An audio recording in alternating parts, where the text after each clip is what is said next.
morning, everybody. Buenos días a todos. Estoy encantada de que todos estén aquí para el segundo día del Encuentro Internacional sobre Creatividad, Emociones y Artes o Artes, Emociones y Creatividad. Bienvenidos a nuestra segunda sesión. El primer grupo de presentaciones esta mañana se basa en la creatividad y la innovación en el trabajo. Tenemos a dos oradores.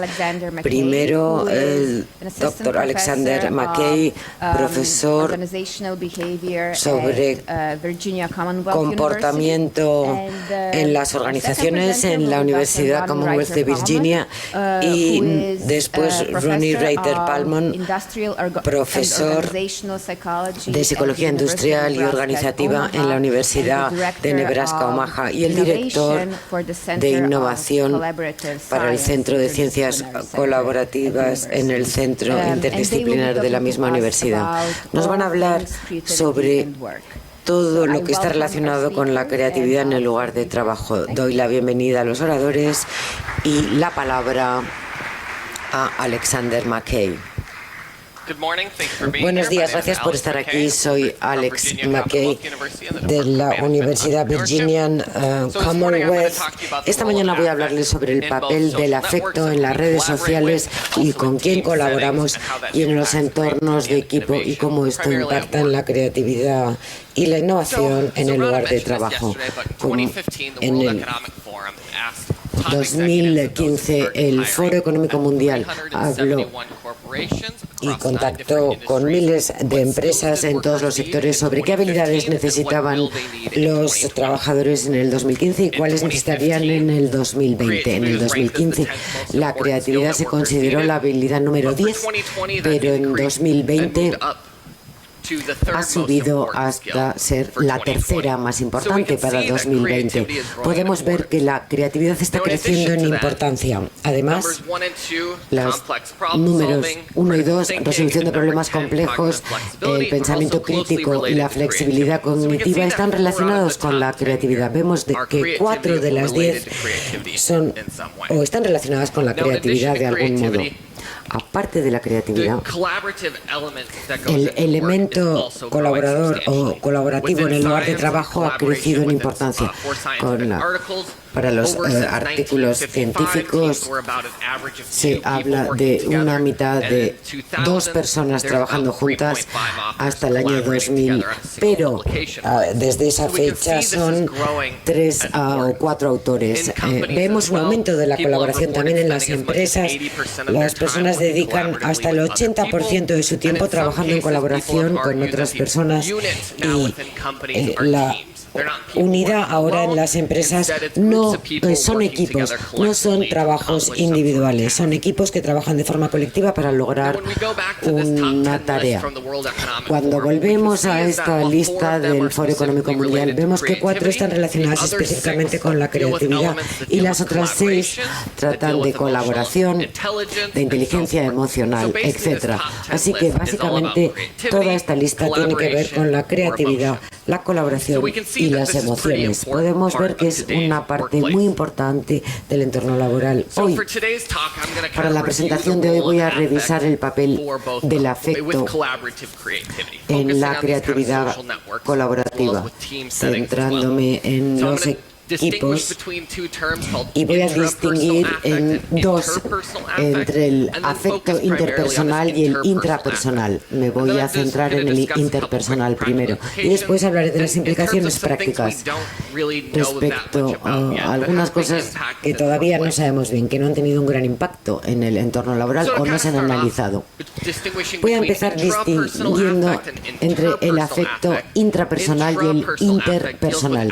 El intrapersonal tiene que ver con el afecto dentro de una persona, cómo está mi estado de ánimo, mis emociones y cómo impactan en mi rendimiento, mi comportamiento, mi motivación, mis pensamientos. Ayer se habló un poco de esto, sobre cómo las emociones de las personas impactan en su desempeño creativo. El afecto interpersonal es distinto, tiene que ver con los afectos y el estado de ánimo entre las personas, cómo mi estado de ánimo impacta en los comportamientos, motivaciones y cogniciones cognición de otras personas o cómo las emociones de otra persona impactan en mi motivación y en mi comportamiento cognitivo. Si pasamos al tema del afecto, el afecto interpersonal, lo que sabemos es que las emociones y los afectos emiten una señal social importante. Si muestro una expresión de miedo, puedo indicar que hay una cierta amenaza en esta sala. Si muestro felicidad, otras personas también la sentirán. Lo que hacemos ahora es ver que las emociones pueden suceder a nivel colectivo y por tanto los equipos que trabajan juntos sienten las mismas emociones y se produce una armonía en sus expresiones emocionales. Si pasamos ahora al trabajo y a las relaciones sociales, sabemos que el afecto ejerce un papel importante a la hora de que nosotros creamos y mantenemos relaciones con otras personas, con quien colaboramos, con quien pasamos tiempo. Parte de esto tiene que ver con el contagio emocional. Si alguien nos sonríe, nos encontramos de mejor humor, nos acercamos más fácilmente a esas personas. Además, impacta con quien dedicamos más tiempo de forma continuada. Fortalece las relaciones entre las personas, los lazos. Y hay tres tipos. Uno son los lazos débiles, personas con las que no colaboramos a menudo, que les conocemos desde hace poco tiempo y que no nos sentimos muy cerca emocionalmente de ellos. No los conocemos bien, pero interactuamos con ellos de vez en cuando. Los lazos más fuertes son personas que conocemos desde hace mucho tiempo, con las que hablamos frecuentemente y personas con las que nos sentimos muy cerca emocionalmente, personas en las que confiamos. Los superlazos son muy únicas y específicas. Son personas con las que quizá colaboremos durante toda nuestra carrera. Estamos muy cerca de ellos, confiamos mucho en ellos y tienen un papel importante en nuestra vida.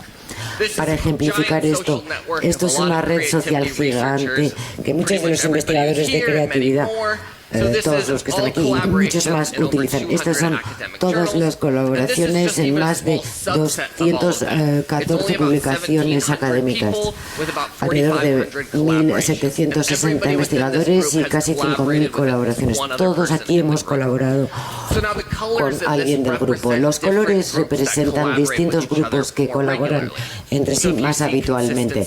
Si ven una consistencia de colores, son personas con las que trabajan más a menudo. Los tamaños de los distintos nodos, los distintos puntos representan quién se acerca a otros grupos. Vemos personas que tienen uno muy grande y colaboran con muchas personas. Vemos distintas situaciones. Estos dos que están aquí, los rojos, James Kaufman y el señor Kaufman, que hemos hablado de ellos ayer y han colaborado 40 veces. Así que tienen superlazos, son personas que colaboran muy habitualmente y hay muchos otros ejemplos, personas que han colaborado solo unas cuantas veces, personas que quizá nunca han colaborado pero han interactuado o han hablado, se han encontrado. Todos los estudios que se han realizado sobre estas relaciones sociales, cuando hablamos de colaboración, quién habla con quién en el lugar de trabajo, con quién se comunica, muestran unas pruebas sobre cómo estos lazos impactan en la creatividad de las personas y en su rendimiento. Los lazos o relaciones débiles tienen que ver con la generación de ideas y el conocimiento diverso. Hablar con personas con las que habitualmente no hablamos puede ser un modo de que se escuchen ideas que nunca se han oído antes. Personas que están en otro departamento, en la oficina, o personas con las que no interactuamos a menudo. Los lazos más fuertes hablan de una mayor relación con el desempeño creativo. Tiene que ver con la implementación de ideas. Tenemos una idea en la que estamos intentando trabajar y queremos llevarla a la práctica. Estas personas sí tienen un papel importante a la hora de conseguir ayuda de la dirección de la empresa para lograrlo. Así que hay una confianza y una involucración emocional. Además de esto, si tenemos unas ideas súper locas y originales, este puede ser un gran grupo de personas con las que debatirlas. Los superlazos tienen también un importante papel cuando hablamos de relaciones a largo plazo dentro de la carrera. Podría hablar de esto todo el día porque es mi área de investigación y de interés, pero también es muy importante hablar de los equipos y la creatividad también, porque estas relaciones de uno a uno que he mencionado hasta ahora a menudo están incrustadas en equipos más grandes, grupos de 4 o 5 personas, incluso más, que trabajan en las organizaciones o empresas abordando problemas más complejos, y los equipos pueden generar un afecto colectivo. Hay dos modos de enfocarlo. Uno es las influencias de arriba a abajo, donde hay un grupo colectivo, una influencia colectiva en cada persona individual. A veces esto se ve más impactado por la cultura empresarial y los líderes también tienen un papel importante. La siguiente oradora hablará de ello. Pero también hay un proceso de abajo arriba, donde cada individuo se reúnen y la suma de las partes es mayor que el todo. Y las personas impactan con su tono afectivo y veremos si las personas van a convertir y sentirse igual o divergir. Cuando hablamos de la convergencia o divergencia, hay distintos aspectos que la motivan. Hay un capítulo del libro que estoy escribiendo ahora sobre la creatividad de los equipos. Hay distintos aspectos que generan esto. Consideran tres aspectos que hacen que las personas converjan en sus emociones. Pueden ser procesos contextuales, distintas normas dentro del grupo, experiencias compartidas, porque las personas están a menudo juntas y quizá experimentan los mismos estados emocionales con ellas. También puede ser a través de las diferencias individuales, la empatía que existe entre ellos y hasta qué punto pueden gestionar las emociones de los demás y sus propias emociones. También procesos automáticos, el contagio emocional, imitar a otras personas. Esto va a ayudar a las personas a converger, pero hay cosas que separan a las personas y acaban sintiendo emociones diferentes en el grupo. Esto pueden ser aspectos contextuales, distintos papeles, jerarquías dentro de un equipo, y también tiene que ver con las diferencias individuales y características de la personalidad que hace que las personas se sientan de un modo diferente en lugar de similar. Además pueden ser experiencias no compartidas. Hay personas que llegan al trabajo y le han puesto una multa por velocidad, han tenido un momento difícil que quizá haga que lleguen al lugar del trabajo más frustrado, mientras que el resto estaban mucho más contentos. Si pasamos ahora a lo que sucede cuando las personas convergen en las emociones, hay dos tipos de formas de verlo.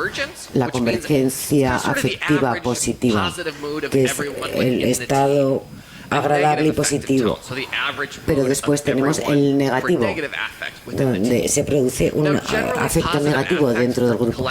El afectivo para los grupos es muy bueno para la creatividad, porque son más flexibles, tienen más confianza propia y pueden desempeñar su trabajo mejor. Hay un caso en el que esto es malo, pero es cuando la confianza en el equipo es alta. Quizá esto les dé una sensación extraña, ya que la confianza es importante en las emociones, pero cuando juntamos las dos crea algunos problemas. Cuando las personas confían muchísimo en un estado de ánimo bueno, quizá no estén dispuestos a retarse o a desafiar las ideas de los demás o a presentar ideas alternativas que de hecho puedan retar indirectamente las personas de otras, porque nadie quiere romper la confianza y nadie quiere un poco bajar el estado de ánimo positivo y alegre que hay en el grupo. Por tanto, se pasa a un estado estable donde todo el mundo se calla y nadie realmente acaba retando o presentando ideas alternativas. Cuando hablamos de estados de ánimo negativos, estos son malos para la creatividad. En general, se reduce la creatividad y los equipos no tienen el mismo rendimiento, pero hay un par de ocasiones en las que es bueno. Cuando las personas trabajan en colaboración en un grupo frente al trabajo individual, obtienen un cierto empuje porque están colaborando. Y después, cuando no hay expectativa para interacciones futuras, esto también ejerce un papel importante. Cuando las personas están de mal ánimo y no hay ninguna expectativa de volver a trabajar juntos, ya no van a ser tan cohesivos como grupo y por tanto se dan cuenta de la importancia de la tarea y no tanto del estado de ánimo. Además, Esto ayuda a la selección de ideas. La mayoría de los estudios que he presentado tienen que ver más con la generación de ideas, pero no necesariamente la selección de ideas.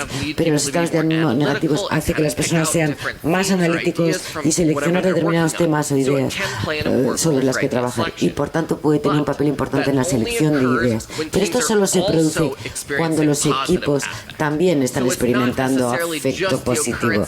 Así que no solamente sucede cuando las personas experimentan afecto negativo, sino en ambos casos. La selección de ideas se produce cuando hay estados de ánimo positivos y negativos al mismo tiempo. Si pasamos al otro aspecto, que tiene que ver con la divergencia del tono afectivo. Esto se considera como la diversidad afectiva. Las personas que experimentan y sienten distintos estados de ánimo dentro de un equipo. Hay muy pocos estudios sobre este tipo de fenómeno. ¿Qué se produce cuando las personas se sienten tan distintas del resto del equipo? Algunos dicen que está bien.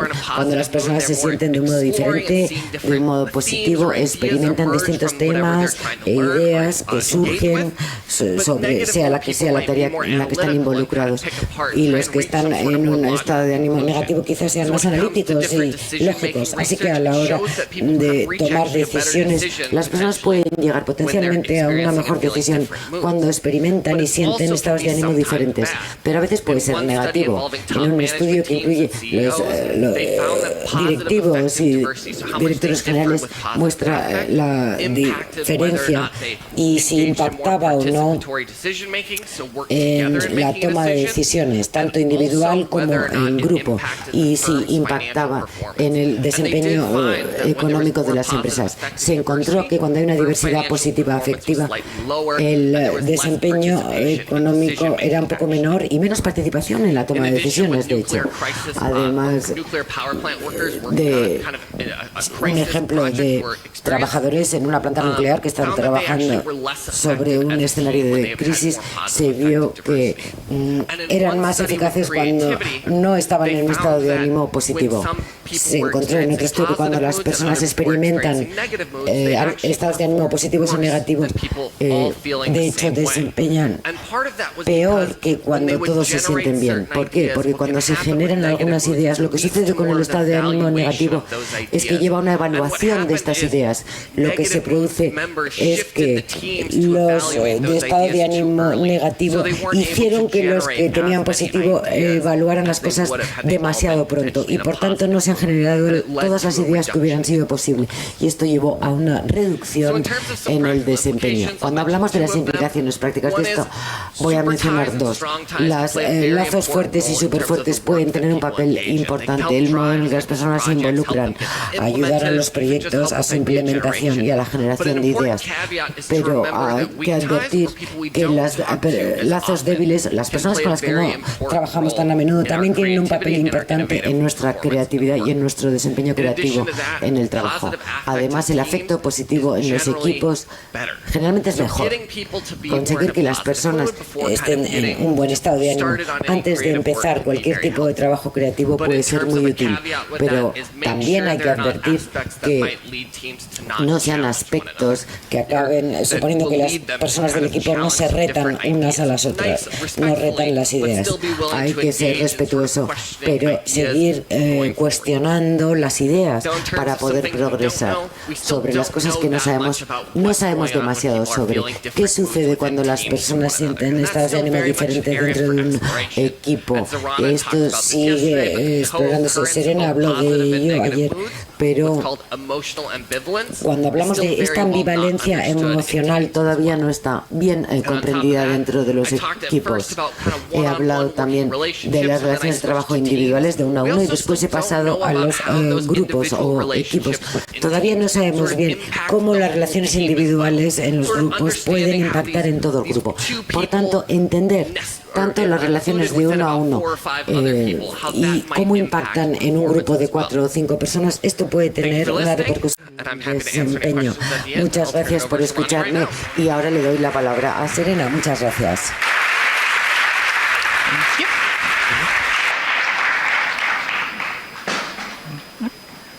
Good morning. Buenos días. Bueno, voy a extraer un poco de lo que Alex ha hablado y ampliarlo, hablando de no de los equipos, sino del liderazgo. Pero antes de hablar del liderazgo, quiero hablar de algunas cuestiones que vemos en los equipos y cosas que sabemos sobre los equipos y la creatividad.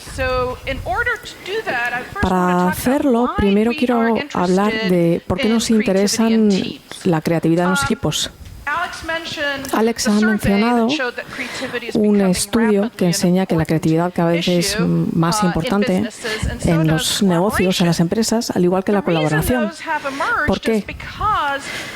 ¿Por qué cada vez son más importantes? Porque estamos comprobando que los problemas con los que se enfrentan las empresas y en general la sociedad en general son muy complejos. Los problemas fáciles los hemos resuelto. Lo que nos han quedado son los problemas complicados. Y también tenemos un entorno que cambia muy rápido. La tecnología cambia rapidísimo, tenemos la globalización, las cosas se mueven muchísimo más rápido de lo que lo hacían antes. Y para responder a esto, las empresas tienen que ser capaces de responder rápido y de responder a problemas complejos. Y por eso queremos utilizar equipos. Cuando utilizamos con equipos, podemos utilizar la diversidad de los equipos para responder a estos problemas complejos y podemos dividir el trabajo también para facilitar una respuesta más rápida.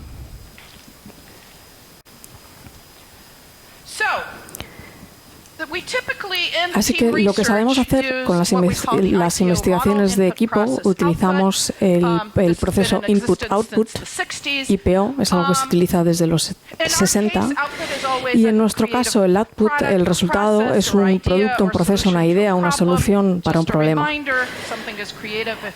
Recordatorio, algo creativo es novedoso y útil, es decir, tiene que ser innovador y resolver un problema.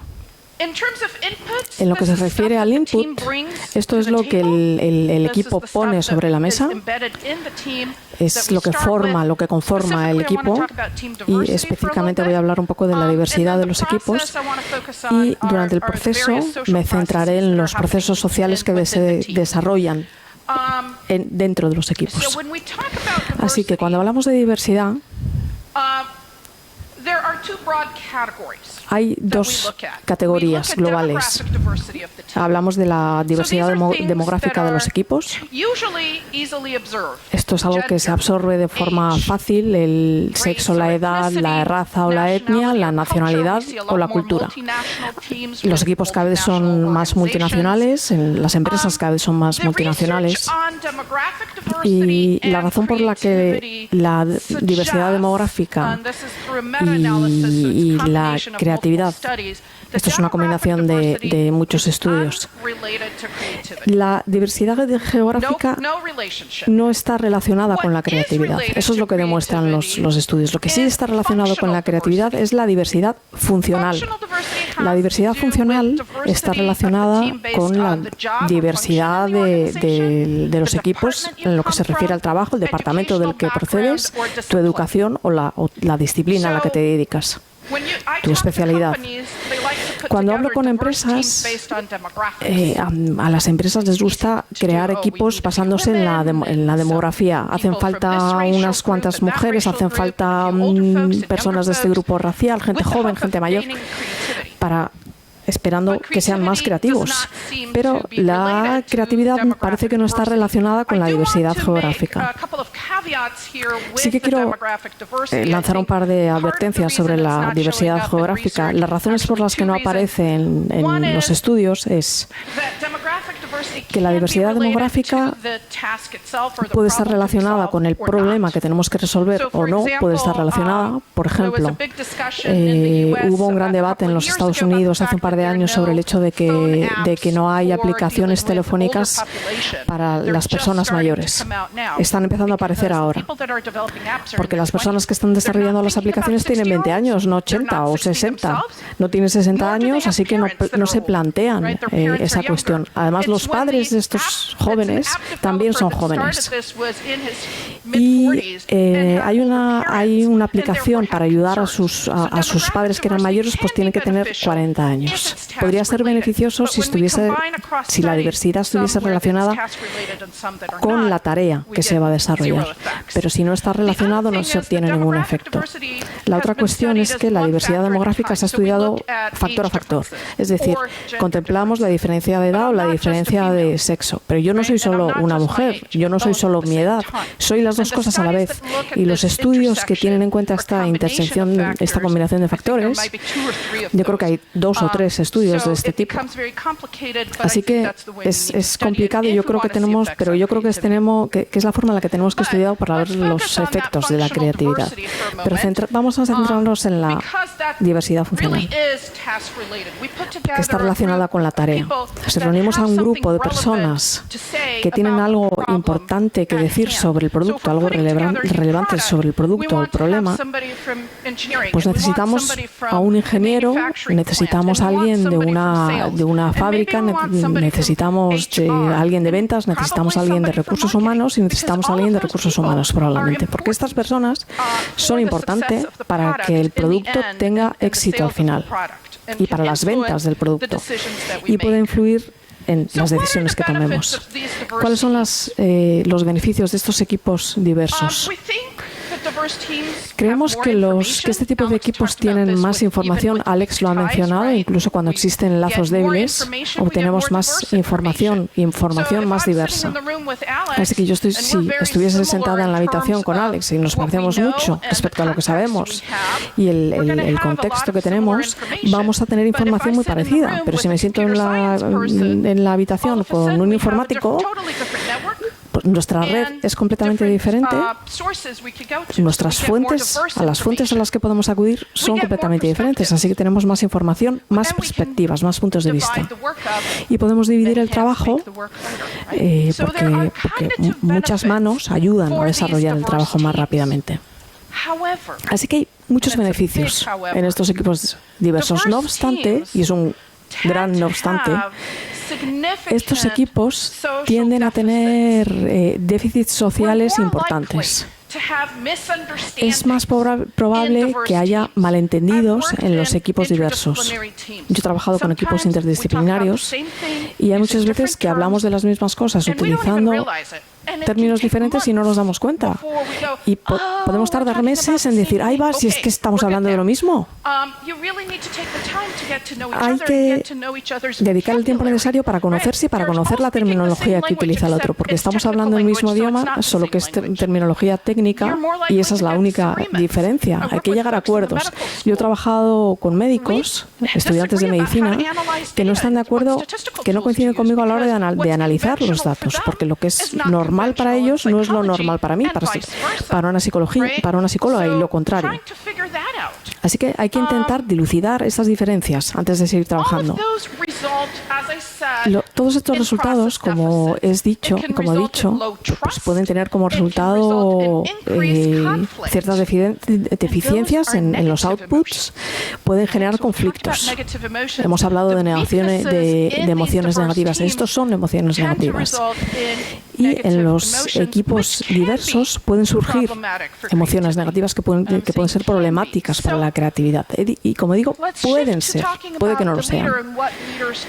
También solemos hablar de los líderes y de lo que pueden hacer los líderes. Y una de las cosas que hemos descubierto es que los líderes son fundamentales para asegurarse de que los equipos trabajan bien juntos y que gestionan el proceso social. Es decir, crean un clima adecuado para la creatividad y es bueno para la creatividad porque hay seguridad psicológica. Voy a hablar un poco de la seguridad psicológica. Yo he llegado a entender, o mi punto de vista es que la seguridad psicológica es un concepto comodín que facilita los procesos sociales efectivos. Así que, ¿qué es la seguridad psicológica? Es un sentimiento, una percepción. Tú notas que eres aceptado y que el equipo te respeta. Esta sensación lo que te produce es que puedes atreverte a hacer cosas, a tomar riesgos.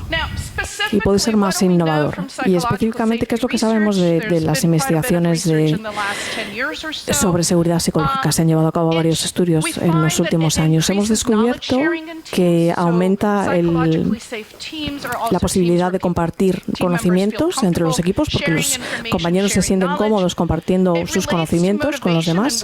Está relacionado con la motivación y la voluntad de ser creativo. Si te sientes seguro, probablemente también te sientas más motivado a la hora de ser creativo. Y también aumenta el proceso de reflexión. Reflexionas sobre lo que fue bien, lo que no fue bien, cómo podemos cambiar las cosas para que funcionen mejor en la siguiente vez. Y algo particularmente para los equipos que trabajan juntos durante un periodo de tiempo es esta posibilidad de reflexionar. Y también facilita el hecho de aprender de los errores. Y permite a los equipos que integren puntos de vista contrarios. Así que tenemos un equipo diverso. Y yo planteo algo y tú no estás de acuerdo porque no lo haces de la misma manera. ¿Cómo te lo puedo plantear? ¿Cómo puedo hacer que encajen las cosas? A través de la seguridad psicológica podemos debatir con tranquilidad y con seguridad estos conflictos e integrar estos puntos de vista contrarios. Y por eso la seguridad psicológica aumenta la creatividad. Recientemente, hace un año aproximadamente, Google hizo un estudio con adolescentes, 180 adolescentes. Parecía que habían descubierto algo nuevo, no lo habían descubierto, pero lo que descubrieron fue que en su estudio interno sobre sus propios estudios sobre equipos, no sobre adolescentes, perdón, cuando los equipos se sienten seguros, también son más productivos. Y un factor interesante es que las personas de esos equipos, cuando se sienten seguras, pues no quieres irte del equipo, quieres quedarte con el mismo equipo. Para las organizaciones esto es importante, porque si tienes miembros valiosos, pues no es algo positivo que dejen los equipos, que dejen tu empresa. Así que cuando hablamos de seguridad psicológica, hay muchas ideas preconcebidas sobre lo que es la seguridad psicológica. He dicho que implica sentirse protegido, implica sentirse capaz de tomar riesgos en el equipo, pero no quiere decir que tengas que ser agradable. Ser agradable por ser agradable y no mostrar desacuerdo porque no queremos que haya ningún tipo de lío, eso no es seguridad psicológica. La seguridad psicológica, hablando de lo que ha dicho, recordando lo que dijo Zorana ayer en su presentación, tiene una combinación de positivo y de negativo. Lo positivo es que te sientes aceptado y siendo agradable, y lo negativo es que tenemos que tener desacuerdos, y la seguridad psicológica nos permite tener estos desacuerdos. Y es útil, pero sí que tenemos que saber cómo mostrar el desacuerdo, cómo hacerlo bien y cómo hacerlo con respeto. Y ahí es donde entra la seguridad psicológica. Así que la seguridad psicológica permite a los miembros de los equipos que hablen abiertamente y con tranquilidad. Eso es lo que queremos. Queremos que la gente se critiquen los unos a los otros de forma constructiva. Si yo planteo una idea y es una locura, yo quiero que los miembros del equipo me lo digan, que es una locura de idea, y que me ayuden a mejorarla. Queremos que la gente sugiera ideas creativas, pero si están demasiado nerviosos porque se creen que van a recibir unas críticas demasiado agrias, pues probablemente nunca se atreven a decir nada. La seguridad permite que la gente muestre su desacuerdo, pero de una forma respetuosa, facilitando la creatividad. Permite que la gente haga preguntas.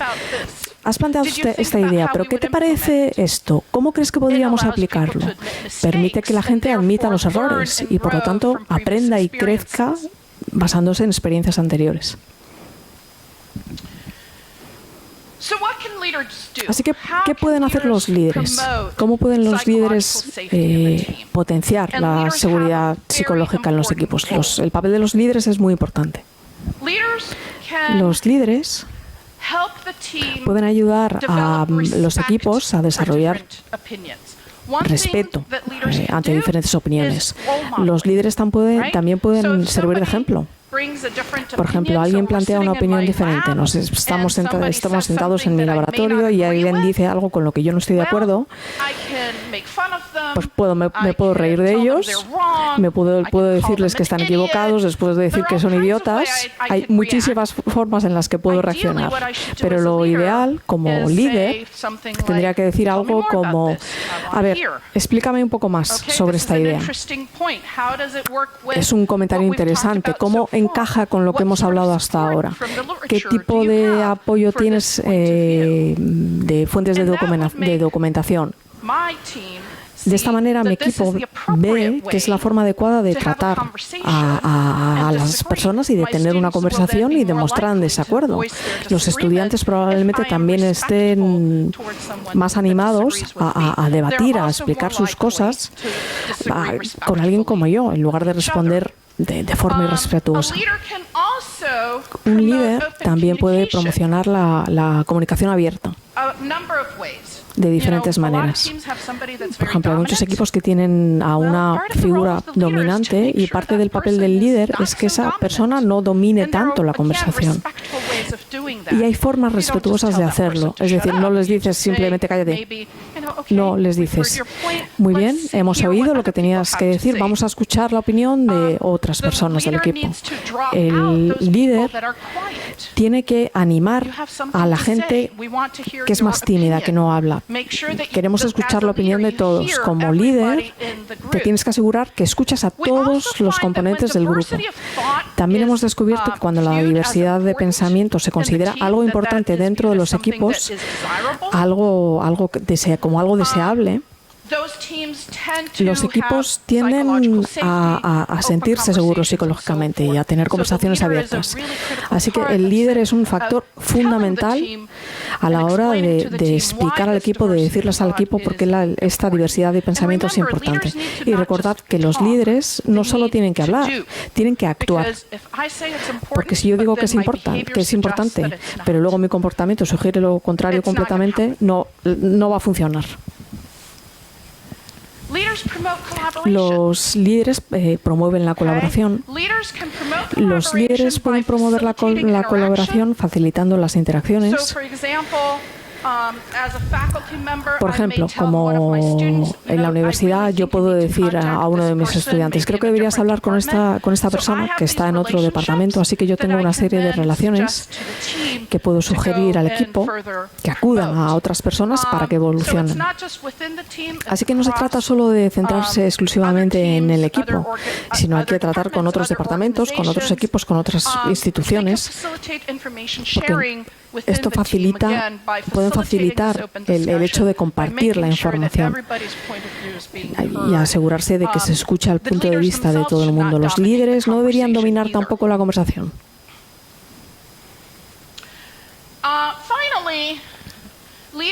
Por último, los líderes crean un clima positivo que fomenta la creatividad, y una de las partes más importantes de este factor es el clima de aprendizaje.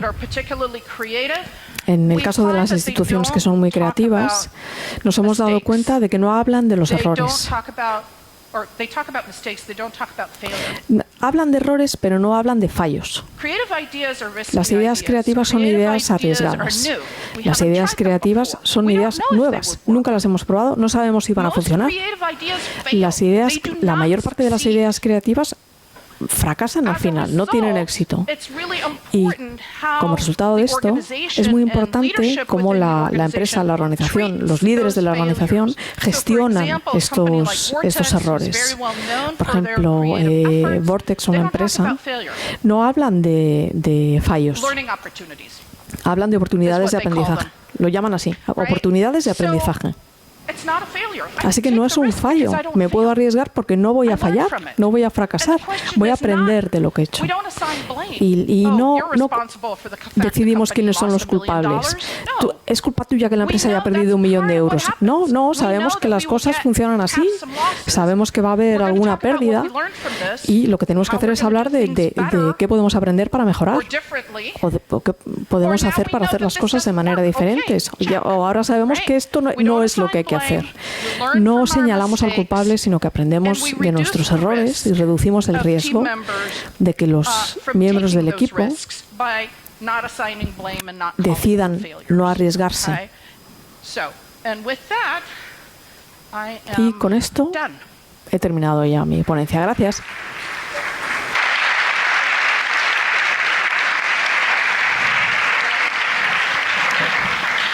I never know.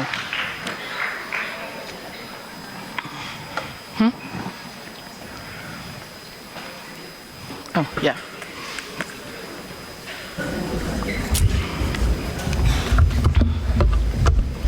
Bueno, buenos días. Vamos con las preguntas. Thank you so much.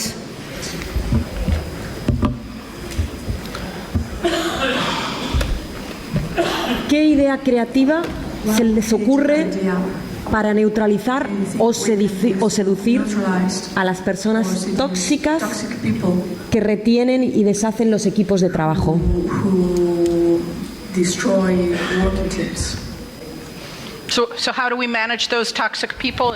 ¿Cómo gestionamos a las personas tóxicas, ¿no?, en los equipos? Pues no es una pregunta fácil. Yo creo que el liderazgo tiene mucho que ver con ello. Yo creo que es el papel del líder, es el líder el que tiene que asegurarse que estas personas no dañan al equipo tanto. Depende mucho de cuál sea la acción, pero si son más dominantes, el líder puede pararles un poco los pies y desplazar la atención a otras personas. Si hablan de forma desagradable a otras personas o les hacen de menos, pues el líder también puede intervenir. Esto no se hace así. El ser un ejemplo. Hay gente que va a ser desagradable y tóxica de cualquier manera, pero yo creo que el líder sí que puede tener algún efecto para mitigarlo. Lo único que sí, algo que podría añadir es que si falla todo, pues quizás se pueda cambiar a otro equipo, a esa persona a la que encajen mejor. Para algunas veces, si hay un grupo de personas tóxicas, quizás funcionen mejor, que conecten de alguna manera. Puede ser que se peleen, pero algunas veces pueden trabajar mejor o tienen que trabajar para solucionar sus diferencias. ¿Haz que exista una jerarquía férrea o la favorecen más las organizaciones más horizontales?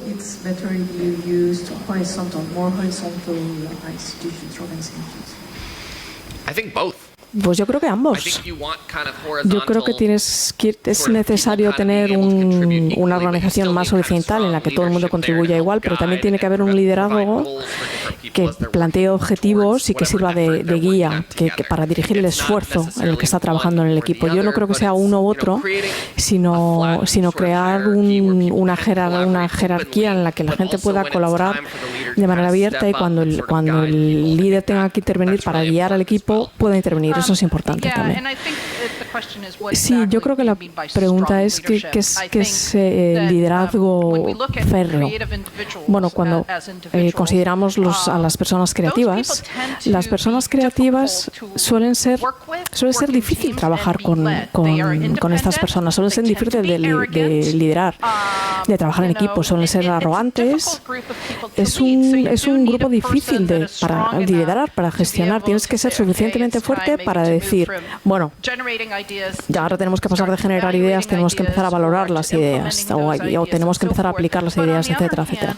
Pero por otro lado, son personas independientes y quieres darles toda la independencia posible, así que hay que saber gestionar también, darles algo de independencia y de liderazgo, pero no demasiado, encontrar un punto medio. Apuntan a la falta de eficacia de los famosos brainstormings. ¿Estáis de acuerdo? Yes and no. Sí y no. Hay varias cuestiones. El brainstorming por sí solo no sirve para nada. Las lluvias de ideas, el brainstorming es equivalente a la generación de ideas, a lo que pasa. Y hay cosas que pasan antes y después de la generación de ideas. Si lo único que haces es brainstorming, no es efectivo. Y por eso tiene mala reputación. Un facilitador que trabaje bien continuará el proceso con convergencia, con la valoración de las ideas. No solamente dices, uy, tenemos 1000 ideas, a la suerte. ¿Y qué hacemos con estas 1000 ideas? Hay que empezar a hablar, a decidir qué ideas hay que eliminar. Es que hay algunas ideas que nunca se van a convertir en nada útil. Hay que decidir qué ideas podemos aplicar ahora, qué ideas necesitan más trabajo para que sigamos avanzando, qué tipo de trabajo adicional necesitamos hacer. Las podemos pulir, podemos darle una vuelta a estas ideas. Y hace falta tener todo el proceso. El brainstorming puede ser útil si lo utilizas como parte de un proceso más amplio. Sí, está perfecto todo lo que ha dicho. For Dr. Ronnie. La diversidad basada, por ejemplo, en género no aporta diferencias en la ejecución de tareas, aportando divergencia y creatividad.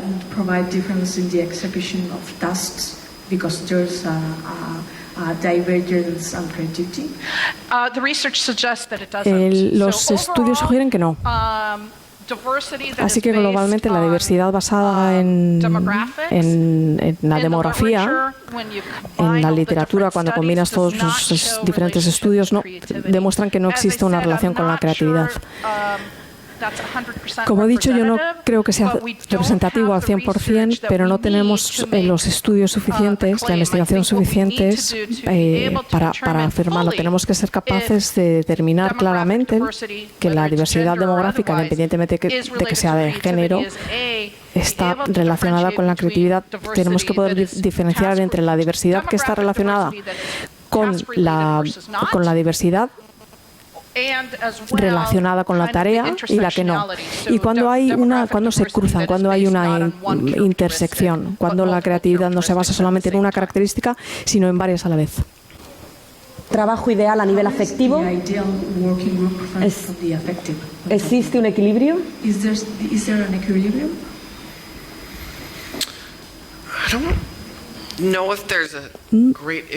No sé si hay un equilibrio en el sentido de que todo encaje. Todo varía de grupo a grupo. Los equipos con mejor humor tienden a trabajar mejor. Sí que tenemos que tener equipos diversos en lo que se refiere a su bagaje. Hay diferentes aspectos, pero esto depende del problema que haya que resolver. La diversidad funcional también puede variar respecto a los equipos, como de grande o de pequeño sean los equipos. También depende del problema que haya que resolver. Si es un problema muy grande, probablemente haga falta que haya varios equipos más pequeños trabajando juntos, pues en un sistema de multiequipos que colaboren entre todos a la hora de resolver un problema a gran escala. Y sí, yo también creo que depende en el punto del proceso en el que se encuentren los equipos. Hemos hablado de procesos tempranos como la identificación de los problemas, la construcción del problema, la generación de ideas, valoración de ideas e implementación, y hay diferentes requisitos y diferentes necesidades en cada una de las fases que afectan a lo que se necesita del equipo. Y sí, me gustaría añadir que hace unos 10 años hubo una revisión de todos los estudios sobre los equipos, y uno de los factores más importantes es que se llama la visión compartida. Es decir, si la gente está en la misma línea y persiguen el mismo objetivo. Y esto puede ser muy importante porque algunas veces la gente no dedica el tiempo necesario para decir qué estamos haciendo, cómo podemos contribuir a esto. Y tener esta conversación en la que todo el mundo se dé cuenta de esto es en lo que estamos trabajando y esto es lo que tenemos que hacer para conseguirlo. ¿Un liderazgo compartido? Sí. El liderazgo puede resultar beneficioso, sobre todo en los equipos interdisciplinarios, donde los equipos tienen diferentes niveles de experiencia. Si estoy trabajando en un equipo interdisciplinario y soy experta en psicología, pues sería muy útil que el equipo me consulte cuando hace falta conocimientos psicológicos, si hace falta conocimientos informáticos, pues que hablen con el informático. Así que nos vamos turnando a la hora de liderar dependiendo de lo que haga falta. En algunos casos, en otros casos es posible que hagan falta líderes que sean mejores en aspectos concretos de las tareas.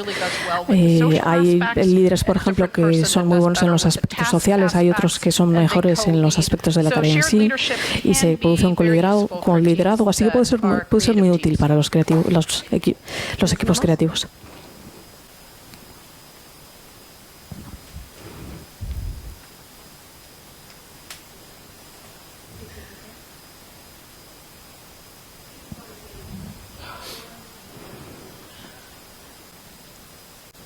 El liderazgo débil para romper el hielo, para atraer la colaboración y la empatía puede ser difícil. ¿Cómo? La segunda pregunta. Mucha gente dentro y fuera de los equipos con mal humor o con gente celosa hacen una valoración demasiado temprana de las ideas con el objetivo de hacerla de menos, de hacer que sea insignificante. Bueno, creo que algunas veces tienes que tener puntos de vista diferentes, no solamente uno, y no solamente escuchar a algunas de estas voces que te están como presionando para que hagas esta idea. Hay otra gente que tiene ideas negativas sobre el trabajo que se está desarrollando. Esto te va a pasar independientemente de la idea creativa que estés desarrollando, sobre todo si va en contra de las convenciones. Hay mucha gente que por su propio beneficio o por el beneficio de su propia empresa va a intentar pues controlarlo un poco. Todo esto te lo tienes que quitar un poco de encima y seguir avanzando. Y dentro de los equipos, algunas veces, si se convierte en un problema de verdad, quizás haya que dejar un poco de tiempo de lado para hacer esta tarea después. No hacerlo obligatorio en ese momento y de manera que afecte a la efectividad de los equipos. A veces no es posible, algunas veces hay que intentar ayudar a esa persona a que, que se cambie de humor y que esté más dispuesta a colaborar. Yo creo que parte de ello trata de diferenciar con ayuda del líder, pero también con la persona que está haciendo el trabajo, qué tipo de opiniones o feedback es positivo y te va a ayudar a desarrollar mejor la idea, a encontrar la solución, y qué aportación o opinión es simplemente negativo en sí mismo, porque hay personas que lo dan y no siempre es fácil. Las personas creativas, los productos se mejoran a consecuencia de determinadas críticas. Por el hecho de que no se haya hecho una cosa nunca de una manera, no puedes ser necesariamente una mala idea introducir una nueva. Se puede generar esta respuesta. Así que cuando hablamos de este tipo de situación, la implementación de la idea es mejor en el futuro. Por tanto, si vemos que esto me va a ayudar, es una mejor actitud que reaccionar negativamente a un feedback negativo. Finalmente, las ideas pueden mejorar. Muchas gracias. Gracias por sus respuestas y por sus presentaciones.